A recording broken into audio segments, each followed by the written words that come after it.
Hi there, and welcome to Yearly Reviews, a show where I go through all the games that I played through the year of 2020 1 week at a time. So without further ado, let's see what we're reviewing. The 22nd of June 2020.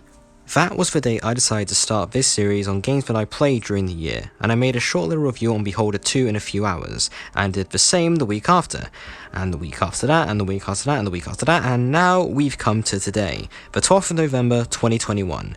We've finally come to the end, as today's game was the final game I played in 2020, and thus the end of this series, but I'll save personal stuff till the end. For now, let's talk about BioShock. BioShock is one of the most critically acclaimed first-person shooter franchises in the past few decades, as the original game and BioShock Infinite are veritable gems. However, there's one game in this series that everybody seems to have forgotten or are mixed upon, and so today we'll review the remastered version of BioShock's forgotten sequel, BioShock 2. Taking place 8 years after the events of the original BioShock, BioShock 2 puts you in the shoes of Subject Delta, a man who was converted into a Big Daddy and is separated from his former little sister, Eleanor Lamb. On New Year's Eve of 1958, Delta is hypnotized by Sophia Lamb, Eleanor's mother, who forces Delta to shoot himself in front of Eleanor. However, he is somehow still alive and awakens in 1968. He awakes in an entirely different version of Rapture than Delta has ever seen. The city is in ruins, Andrew Ryan and Frank Fontaine are dead, and in their place is Sophia Lamb, who has started a cult in Rapture. Guided by Brigitte Tenenbaum from the previous game, Delta now has only one objective in mind: to find the now older Eleanor Lamb, no matter the cost. To start off with, I really do like the concept of this game, and the choice to make the main character a Big Daddy really differentiates it from the other games in the series.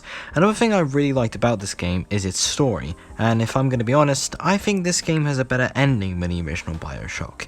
I mean, not all the writing is great, and I don't think anything is going to top the Would You Kindly scene from the original, but in terms of its story, I found it to be enjoyable.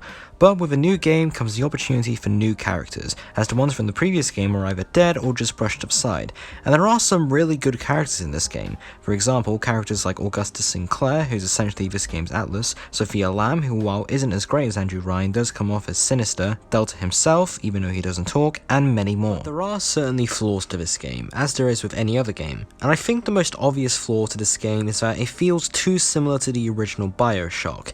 I think this is mainly due to the amount of time in between these two games, as the original came out in August of 2007 and BioShock 2 was released in January of 2010. It mainly has the same story beats and its characters, it's in the same setting as the previous one, so you can reuse assets from the previous game. The combat doesn't really change, aside from an implantation of a Big Daddy drill. And also, while we're talking about combat, most of the combat sections in this game feel rather repetitive and are not that challenging or really entertaining. But aside from that, I do really like BioShock 2, but then again, I pretty much like all of the BioShock games, including the DLCs like Minerva's Den and Burial at Sea. Okay, episode 1 wasn't that great, but episode 2 was pretty good in its own right. Personally, I don't see why so many people seem to dislike this game, because while it isn't as great as the original, it's still a really good game.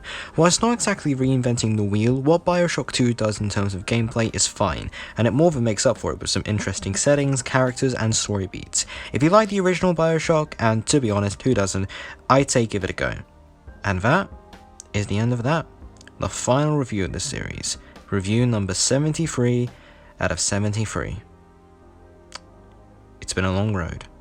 Hey folks, thanks for sticking to the end of this review. If you like what you saw here, feel free to like, comment, and subscribe. I really appreciate you guys making comments on these videos. They make up my day and I read every single one of them. If you like what you saw here, feel free to look at the newest review and look at the latest review. And if you want to watch more, feel free to hit that bell so you know when a new review drops. See ya, and thanks for watching.